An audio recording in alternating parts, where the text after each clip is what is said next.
मुली कितीही असल्या तरी आपल्या वंशाला दिवा म्हणून मुलगाच हवा.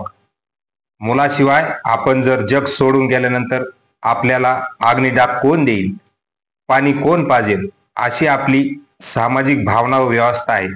पण मुली जर बापाचं सर्व काही करू शकतात तर त्यांना पाणी का पाजू शकत नाही? म्हणून एका जालना जिल्ह्यातील मुलीने वडिलांना अग्निडाग देत शेवटचे पाणी पाजून त्यांचे अंत्यसंस्कार करत एक नवीन सामाजिक आदर्श घालून दिलाय.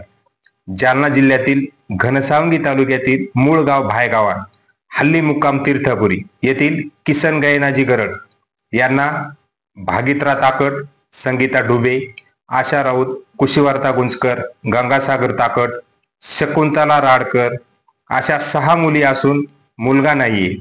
गरड यांचे बुधवारी वृद्धापकाळाने निधन झाले. त्यांच्या पश्चात त्यांची छत्रपती संभाजीनगर येथील मुलगी शकुंतला राडकर उर्फ दिव्याताईने त्यांना अग्निडाग देत पाणी पाजून त्यांच्यावर अंत्यसंस्कार केले व सामाजिक व्यवस्थेला हे दाखवून दिले की मुलगा मुलगी असा भेदभाव नसतो, वंशाला दिवा म्हणून मुलगाच हवा अशी आपली व्यवस्था सांगते. पण बापाचं सर्व काही जर मुली करू शकतात तर त्यांना पाणी का पाजू शकत नाही? किसन गरड यांची सुद्धा आपल्या मुलीनेच आपल्याला अग्निडाग देऊन पाणी पाजावे अशी त्यांची इच्छा होती व ती इच्छा, आपल्या वडिलांची इच्छा एका मुलीने पूर्ण करत अग्निडाग दिलाय व पाणीही पाजत अंत्यसंस्कार सुद्धा केले. म्हणून हे सर्व सिद्ध करत एक सामाजिक आदर्शच घालून दिलाय.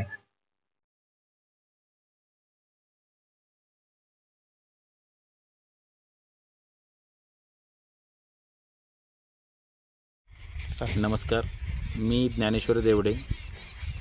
मला तुम्हाला एक गोष्ट आवर्जून सांगायची.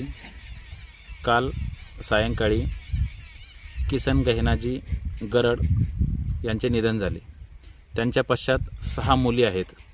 त्यातील सर्वात लहान असलेल्या आऊसाहेब प्रतिष्ठानच्या अध्यक्ष डॉक्टर दिव्याताई पाटील यांनीच त्यांच्या वडिलांना अंत्यविधीवेळी पाणी पाजले. खरं तर मला या समाजाला त्यांनी घालून दिलेला हा एक खूप मोठा आदर्श आहे की मुलगी वंशाचा दिवा का असू शकत नाही. हा एक नवा सामाजिक बदल व आदर्श त्यांनी समाजाला घालून दिला.